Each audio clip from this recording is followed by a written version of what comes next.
You can now search for things that are on sale, Yes. things that you don't own. There's other ways to search, so it's a lot easier to search for maybe icons or emotes or anything like that. Oh, what is... That's the new Vamana skin. Oh, Congasiero? That's right. That's the new Vamana skin. Let's move on. You can now search emotes without having to click each god if you wanted to buy all the dance emotes from all the gods. And now it just shows you where all the emotes are. It's really nice. It's definitely cleaner, and it's also a lot easier for people to search for specific things or just things in general for emotes, skins, wards, etc.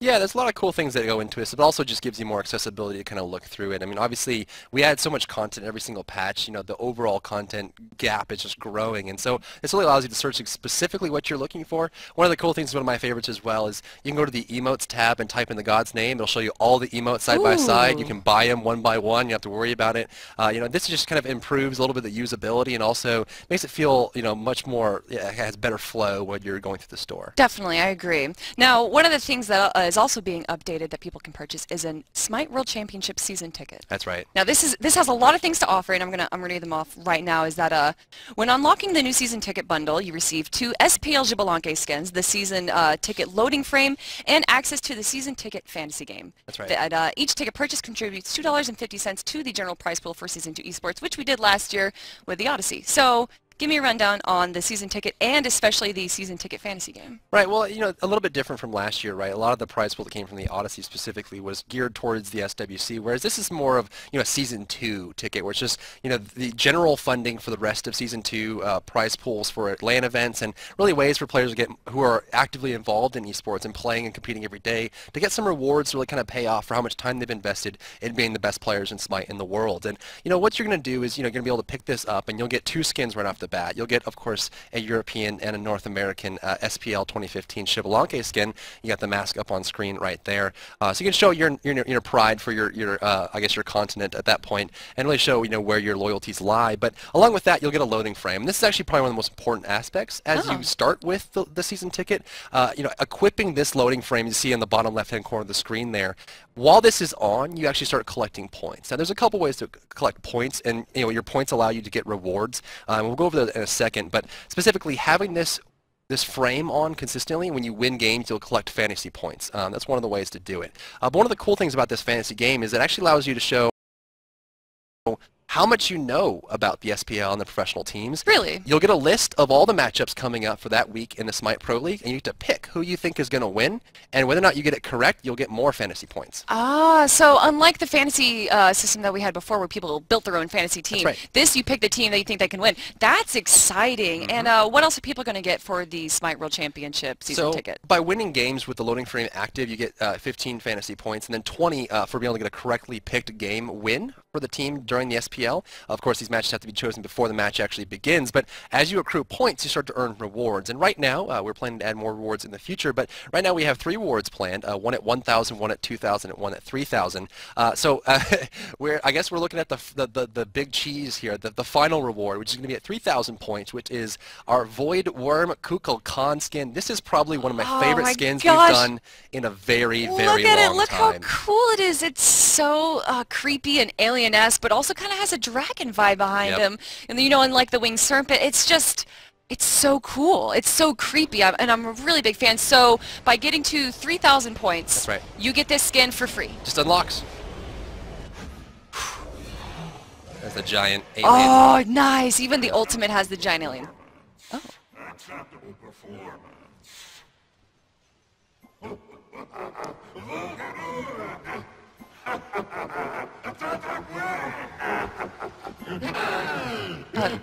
That is terrifying.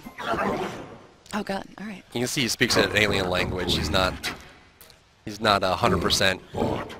So I just want to confirm, so people have purchased, or they have the loading car or the loading frame, but they don't use it, the points won't matter. You won't collect points for winning a game. So when you queue up for normal matches, as long as you have the loading frame equipped, you'll start earning those points just for playing the game that you play already. And then, of course, you get the points for correctly picking the teams. That's the 2 ways to get points right now. All right, so this isn't the only award that you guys get. Before you get the Skukulkan, you're going to be getting a Nemesis skin that looks ridiculous. She's awesome. Dude, like Executioner or what would be the proper? What's the proper skin name for this? I'm actually blanking on that one, but yeah, kind of the idea of it, right? Executioner, and you've got the hood on top of her. You've got that sweet axe that she's swinging as well, and you know, a custom voice pack came along with this one. This is actually the first reward you get for the season ticket fantasy game.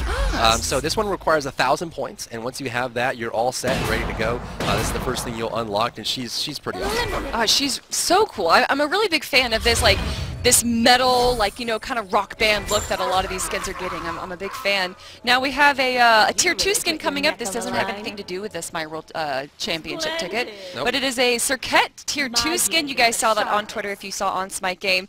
And I honestly like some of these Tier 2 skins more than I like some of the Tier 3 and 4 skins. They're so, it's simple, it's only 250 gems, so if you don't have a lot of gems and you want to, like, you know, get something a little small on the side, it's perfect. It looks so cool. Yeah, I think a lot of these Tier 2 skins, originally we realized that, you know, the base character, I mean, while people love skins and changing the character, sometimes you love the base character, the personality, the visuals and everything, like, you're really attached to that character, and we didn't really want to break that, right? So you had this opportunity to alter slightly the character you love so much while getting a different flair and making you stand out a little bit more, while keeping that base character you like a lot. Yeah, that's right. And as a reminder, guys, these Tier 2 skins, although they are cheaper, they don't have any custom animations or voice packs. It's just small model changes and maybe something beyond that. Yep. But we have a new card update. It is Vulcan Ironsmith card. Ooh. He's a champion. I'm a big fan of the purple on that. The dark and the light, the contrast that's going on. All right, and we have, oh gosh, all right, so we've had some like cool rock skins, we've had some small, like, nice little updates, and now we have the best skin, Tier 4. It's adorable. You could say it's kawaii. It is quite adorable, yes. Kawaii, as the one and only Avril Lavigne once said. Let's just show the best at kawaii pop skin. She's a kawaii kitty. Oh, look at that! It's so She's adorable. a kawaii kitty. Oh my gosh, there's rainbows and hearts. It looks like a rainbow girl mixed with Sailor Moon. Look at the cat. It gets sad when you don't jump back. Oh no! So there's custom animations for not just like the passive and all this. Oh, rainbow Nan cats. The cats have rainbow trails? Yes, they're rainbow Nan cats. And they're white. Kitty. That's right. Oh my goodness. So this is the new Tier 4 Kawaii Pop Bastet skin, everyone. And it is goddamn kawaii. It is. And there's a little something else in there for the, what is it, the loading animation that I'm sure Pon is quite a big fan of. But yeah, so in part of the voice pack, you'll see some really cool things that come out of it.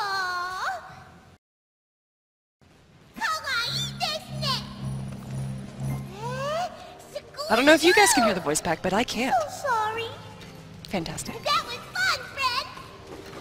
Nina-san, good luck. Shushies. Please don't fret. That's not fair. Let's have fun.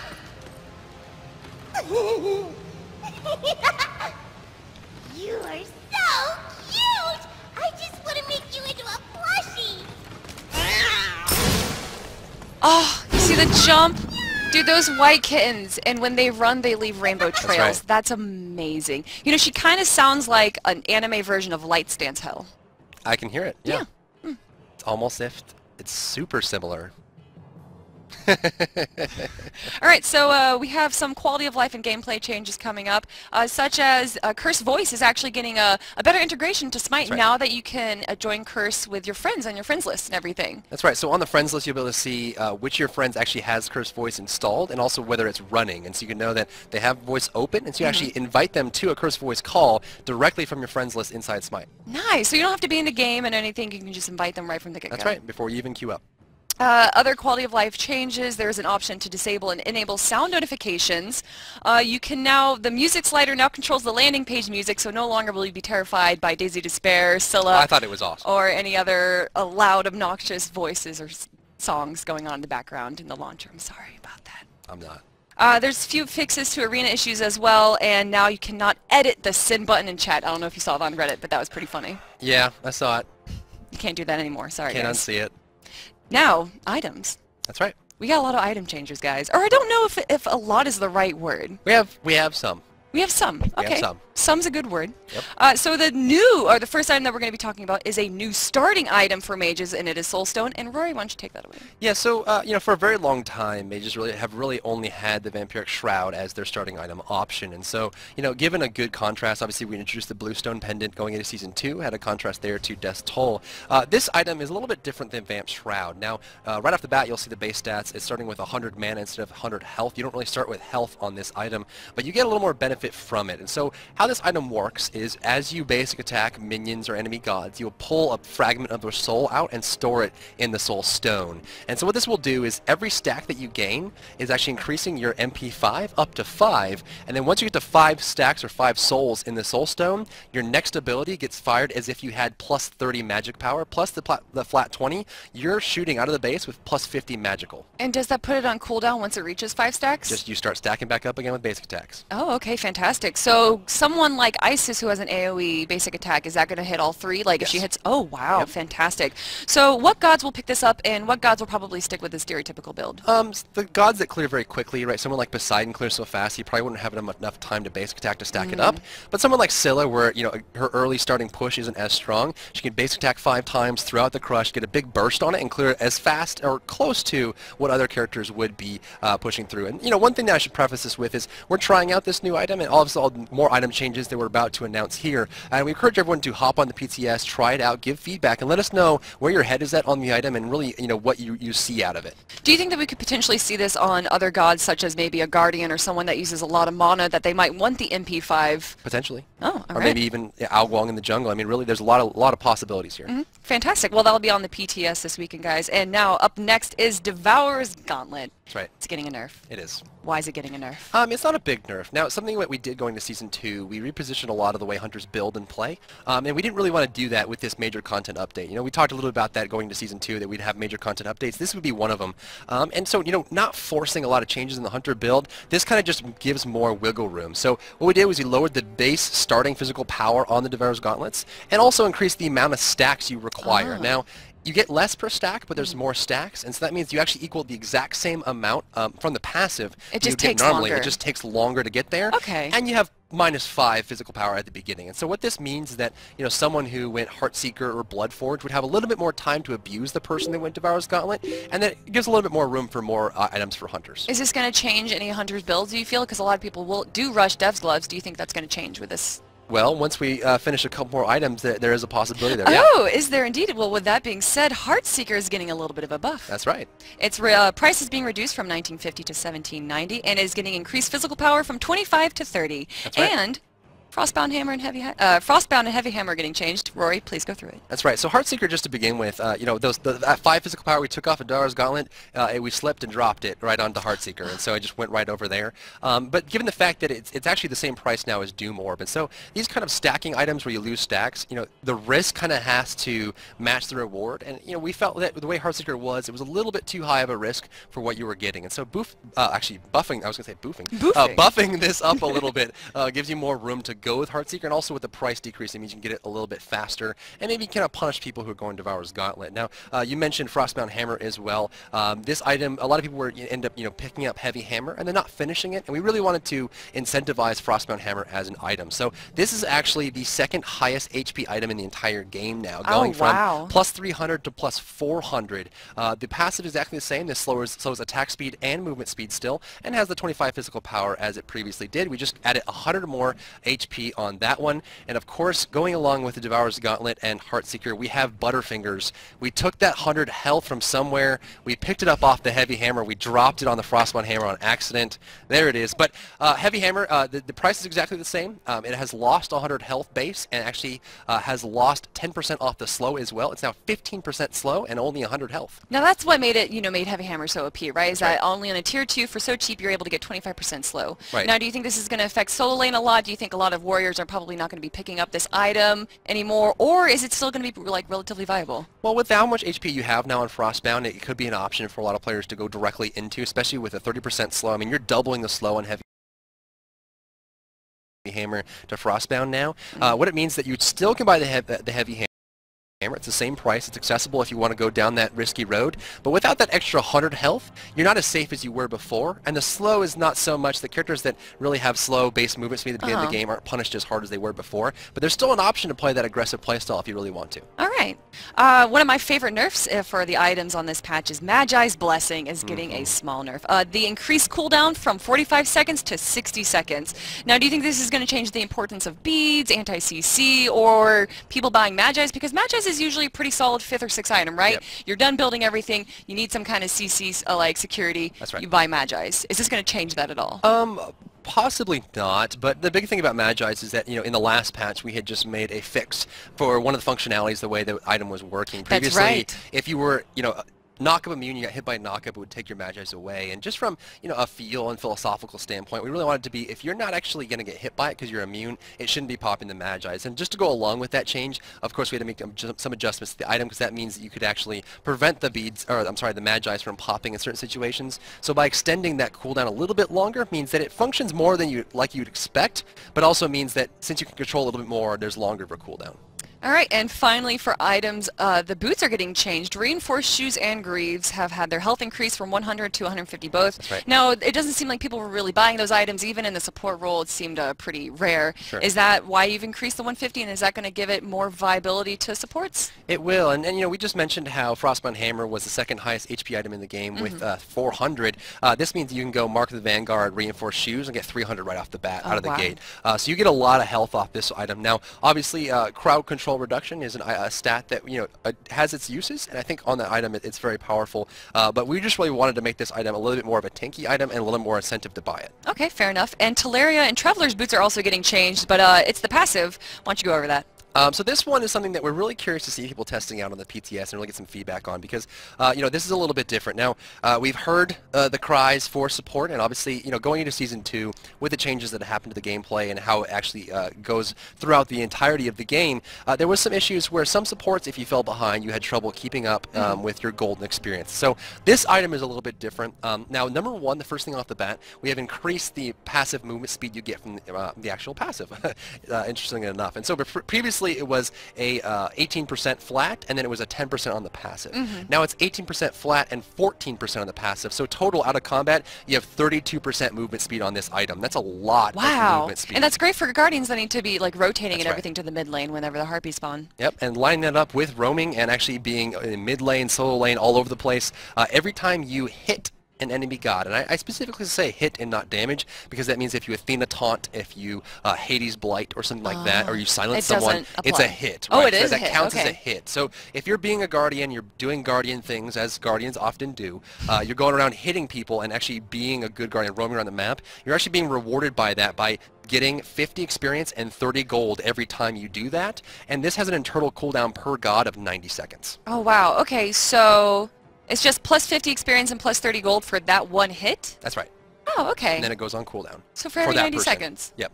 One thing I should note as well, globals like Nuwa's Ultimate, the Fire Shards, only apply this once. So you wouldn't be able to buy this as Nuwa. Unfortunately enough, I'm sure people are imagining about it right now. You can't ult with Nuwa and get 5 stacks of this. It would only be 1. No? No 250 gold for 1 second? Nope. Oh, what a shame. Well, that is it for item changes, everyone, and now we're going on to god balance. That's right. Now, the first god we're talking about right now, it's a small change. It's to Apollo. He's actually getting a small buff after the nerf from Season 2. He kind of hasn't really been in the scene at all. So his base stats are getting buffed. His increased base physical power has been increased from 36 to 40, and his increased base physical power per level has been increased from 2.5 to 2.6.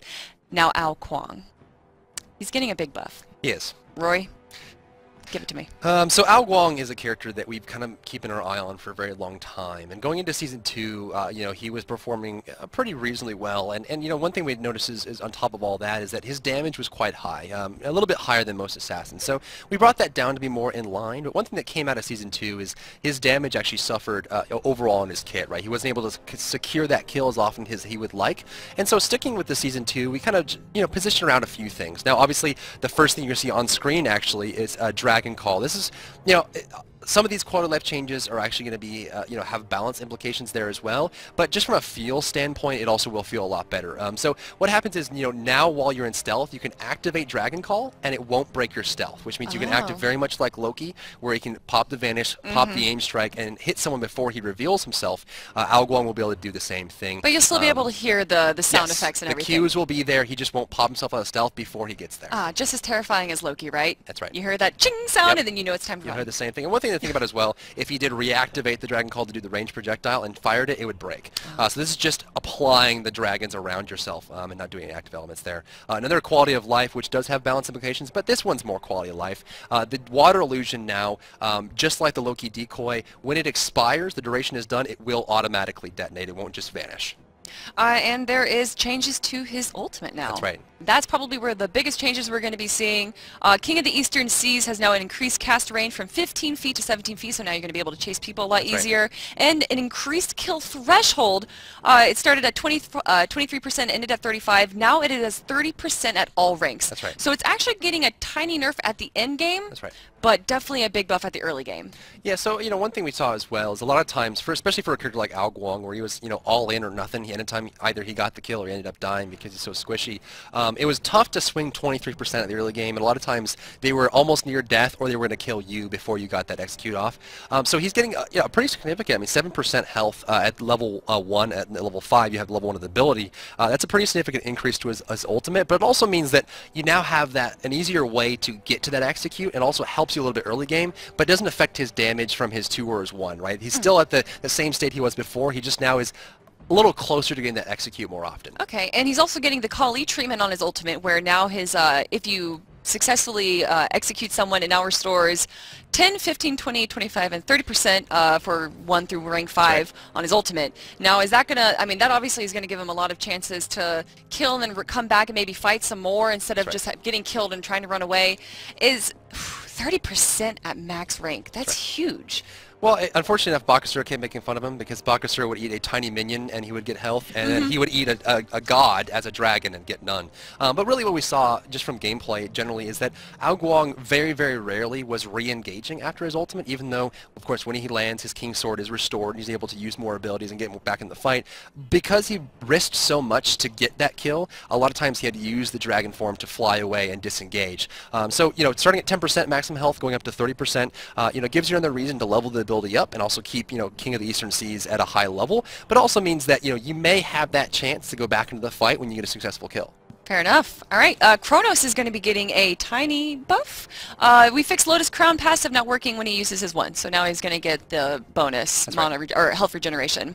Now Kumbhakarno, he's actually been getting a few buffs almost every single patch, it seems, and now he's getting an even bigger buff, mainly to his Mighty Yawn, and now also applies a 30, 35, 40, 40, and 50% attack speed slow if enemies are woken early. Now, why would people, essentially when you mez someone, say you mez 3 people, you want to keep the other 2 asleep, right? And you just focus on 1 person. Is this now a reason to try and wake everyone up so that their attack speeds are slowed, or like how does this apply to gameplay? Potentially, and I think on paper this one feels, you know, not as actually, you know, as effective as it could be, right? I mean, you look at this, and really just kind of going in line with Season 2, we really wanted to position more characters into a niche that would be like, you know, why would I pick Kumbhakarna? At this point, you know, he's always been our high CC guardian. He's got a lot of CCs in his kit. He's got a root, he's got a knock-up, he's got, you know, the Mez, of course, and now he's got the attack speed slow. This would be a great guardian to pick up against a very attack speed heavy lineup, you know, Nemesis in the jungle, or Hi-Rez or Bakasura in the solo lane, and then a Hunter, obviously. This means you can start to counter those characters more effectively, but also it means that, you know, when he's in his sleep form, he's down on the ground, his passive is active, you can slow their attack speed by yawning then, and that means they kill you slower. So this is a pretty inherent buff directly to the character. You're right, especially to that passive. Also, his ultimate epic uppercut is going to be getting a buff. I wouldn't necessarily call this a buff, but 25% of the damage from this ability now happens at the initial hit, with the remaining 75% upon landing. Before it was 100% at the landing, right? That's right. How does this change his ultimate? It doesn't change too much. In fact, the numbers are exactly the same. He got no damage increase at all. But the big thing about this is that, it happened a lot to Kuma where, if you, ended up not positioning your ultimate correctly or using it at the right time, you would hit someone who was CC immune, and that means that you would do absolutely no damage to them. And so by taking 25% of that damage and putting it on the front end before you hit, it means you'll almost always guarantee some damage, even if you don't knock them up in the air, and then you get the bonus at the end. We still wanted to incentivize, successfully using the ultimate. That's why it's 25-75. But at the same point, it means that, if you do hit a CC immune target, you'll still get an effect for your ultimate. All right, fair enough. And like you said, the damage doesn't change on the initial hit or the landing hit. So right. It's the same total. It's just now split up differently. Fair enough. Neith is getting a little bit of a buff. It's surprising when we nerfed everyone. Apollo Ramen on her got like the short end of the stick for all the other hunters, while people were like gods, Cupid, Rom, or not Rom, I'm sorry, Uller, they seem to be more of the niche, but Neith kind of stayed in the same. No, she wasn't more popular, she wasn't, didn't seem to be getting more game time, so we changed a bit of her. Why don't you go through that? So the change we made to Neith in Season 2, which was kind of the opposite of everyone else, right? For most hunters, it was reducing their clear by adding after the first hit, you deal less damage. Neith was the only hunter in the game that had this originally, and during Season 2, we removed it from her, so she does full damage through all minions. And that's really just because we wanted to position her as an ability hunter, because that's what she is. I mean, most of her abilities do a pretty significant amount of damage. She has some CC elements there, but she's one of the few hunters in the game that doesn't really have a way to directly steroid herself. And so she's not really built for late game in-hand damage. She's definitely a very strong ability hunter. And, because most hunters are getting, Apollo obviously got the in-hand bonus that, really builds into his passive. Neith being that ability hunter that she is, we wanted to bolster that up by giving her more damage onto her Spirit Arrow. And one thing to note as well, because her Spirit Arrow got more scaling and more damage, it also means the weave is affected the same amount. So that amount is doubled. Oh, wow. Do you think that this is going to allow Neith to compete with gods like Xbalanque and Artemis and everyone else that we've been seeing during competitive play? I would like to see that, yeah. Alright, up next, Osiris is getting a small buff. They increased the base attack speed from 0.95 to 1 and fixed showing 2 times boots in the recommended list. Yeah, he was actually one of the only gods in the entire game that bought 2 boots for 2 feet. And we thought that was a little ridiculous. So we took 1 boot off of that recommended item build. You only get 1 boot, man. Only 1 boot. That's it. So that bug was fixed. But in all seriousness, the change we made to him going into Season 2 really meant that, his base attack starting base attack speed really helped him kind of utilize that attack chain, and also, really got him into the early, when you have the slow stacking up on people from the flail and the sickle, you get close enough to get the intent damage. But, going into Season 2, we actually made some nerfs to his core item base, and also to some of his, prey, I guess. Some of the characters he would normally pick on got a little bit stronger, and so overall I think we just really wanted to give Osiris a little bit of a boost from where he was coming out of Season 1. Now, one thing to note as well, his base attack speed was reduced going into Season 2. It's brought up, but it's not brought up all the way. He still is starting less than he had in Season 1, but it's just a little bit more than it was. Alright, that sounds reasonable. Now, I'm sure some people, aka Bart, are going to be upset about this. Sun Wukong is coming back, and he's coming back strong. It's happening. Almost every single thing of his is being updated. Why don't you go through it? Magic Cudgel, Master's Will, and 72 transformations are all getting buffs. That's right. So what we did is we actually increased it. So Magic Cudgel now, instead of doing 20% more damage to minions and jungle camps, and now does 25%. So he was clearing slightly less than most warriors and struggling against mages to clear the wave, especially in the solo lane, and sometimes in the jungle if you wanted to play him that way. So we gave him a little more damage to minions and jungle camps, and it means that Cudgel still does the same amount to gods. If you're talking about Master's Will, the base damage went up by 10 at all ranks, so just a slight bit more damage to help him clear the wave, and this actually will have a pretty noticeable effect to his clearing power. And one of the changes we made as well, which just kind of looking back on him as a character overall, 72 transformations, the Tiger Stun actually started at 0.6 seconds at level 1 for the stun duration. That's actually going to be brought up to 1 second up to 1.4. So it ends at the same amount, it just means you have a higher base. But that starting is going to be really important. When you hit a stun on someone, you can chase them down easier, or if you play Sun Wukong in the support role and you need to CC, you need to peel people. That's right. So that's a pretty big buff for him. But that's it for all the god updates, everyone. And we're going to be talking about a little someone. Now, you're going to have to correct me on the pronunciation, because I pretty much just pronounce everything wrong. Aupois? Apwash. Apwash. P-W-A-S-H is how you say it. Gesundheit. He is the Mayan god of death, and he's going to be a mage. I originally thought that he was going to be the first Mayan mage, but then I forgot about Kukulkan. Yeah. Yeah, that's right. So he is the, you know, he is the lord of the underworld, and he's going to be, you know, the horrific god of decay is his official title. As we do see a little bit of movement in the background there. He is the horrific god of decay, and he is a Mayan mage, and being the lord of the underworld.